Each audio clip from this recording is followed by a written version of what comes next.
a movie that I didn't really, I thought was very entertaining, but I didn't necessarily think it's one of the greatest movies of the year, like everybody is saying. But Hell or High Water, I know you love, Jerry, and you're not alone. I mean, almost everybody seems to love it.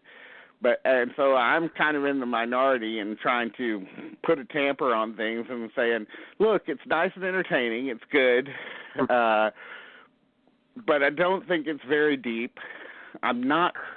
I don't think it's very original. I mean, I've seen movies like this before. I mean, like you can go back to like Bonnie and Clyde or whatever, which was just about the same thing. I think it's deep. I agree with you on everything, but I do think it's much deeper than you're giving credit for.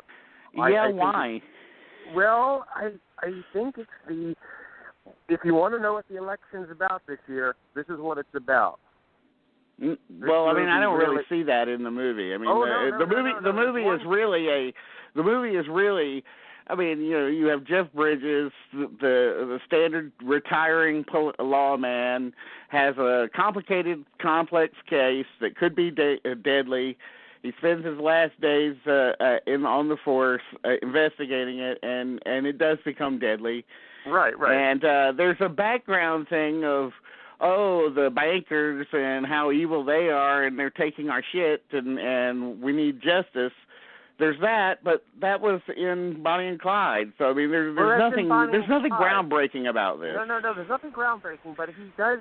It's that it doesn't come from Jeff Bridges. It comes from the Native American lawman, and he's very good in it, by the way. Gil Bellingham. He gives that great line where he says, "Your people, destroyed my people." But then he points to the bank and he said, "Those people have killed your people."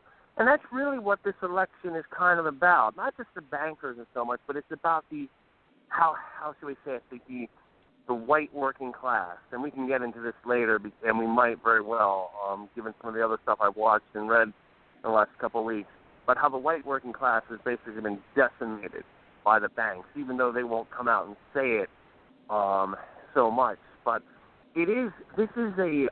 the reason that the white people don't say it is because they don't blame the banks. They blame the immigrants. Yeah, they blame the immigrants, but it shows you how messed up they are, how easy they are at being fooled. But I found that to be a very powerful line. Now, I mean, I look at this as like the summer of '92, where a movie that before it came out with the trailers, people were laughing at it and didn't think it stood a chance because it just looked like another loser film from Clint Eastwood, and that would be Unforgiven. But then Unforgiven comes out and gets these rave reviews because there's no reason you would have ever thought Unforgiven would be a great film, given that Clint Eastwood's trajectory for the last couple of years has been really bad.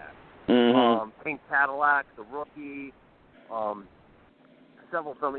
A lot of people weren't taking him seriously, and because lack of a very disappointing summer, I know we all have revisionist theories on Alien 3 and Batman Returns and Patriot Games, but let's not forget when they came out, they disappointed.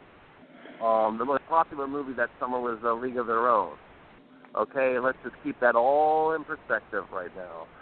So Unforgiven comes out, and it's like, it wins Best Picture. It's a good movie. Well, that was the best movie of that year, though. This is not the best movie of this year. That's my point. I don't know. I would be willing to say it's. I don't think that you've put up. I don't believe that you've put up like an argument for why it's the best movie of the year. Oh no, I think it's the best movie. I don't think it's the best movie this year, but I think it's a surprisingly good movie. Where it has no right in another year, it wouldn't have any right. It's because the field is so weak. That's the point. Is that the field is so incredibly weak that we're so starved.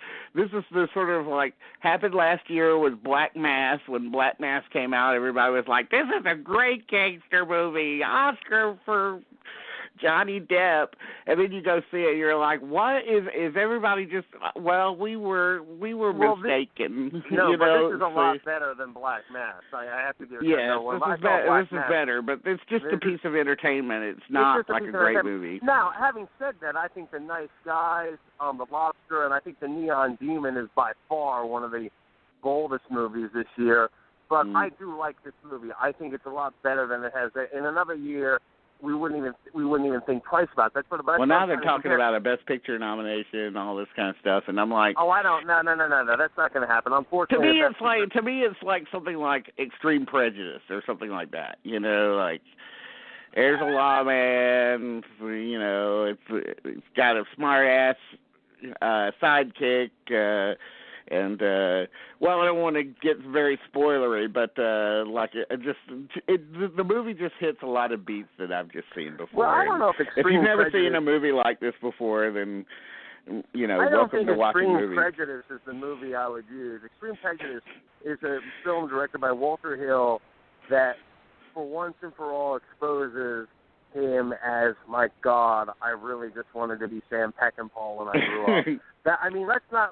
I think that's. You can't use Walter Hill as a comparison just because Walter Hill was always trying to fill in. He just wanted to be Sam Peckinpah. It didn't matter what movie it was. The Long Riders, Southern Comfort. Well, those were the good movies.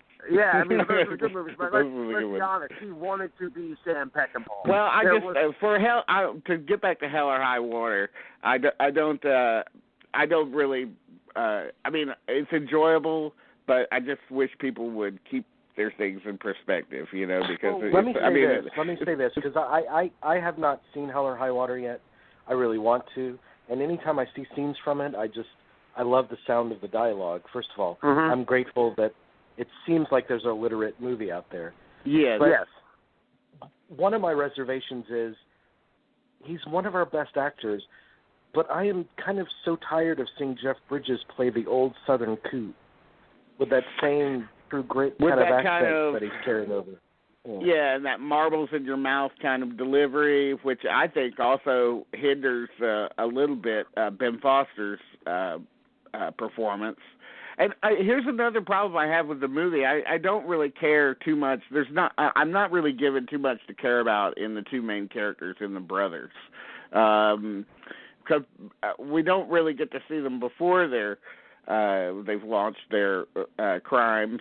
So, and I don't know, they're just a very dour pair to get, and one of them's insane, Ben Foster, and so they're just a kind of a, I don't know, they didn't capture me with their with their characters.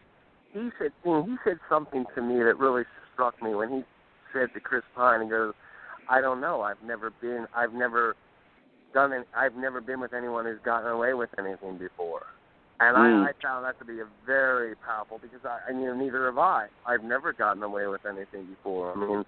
So I found that to be a very touching, a very moving line. It was almost, to me, that line was almost like when Bill Holden says in The Wild Bunch, let's go. And the other guy, Lyle Gortz, is like, why the hell not?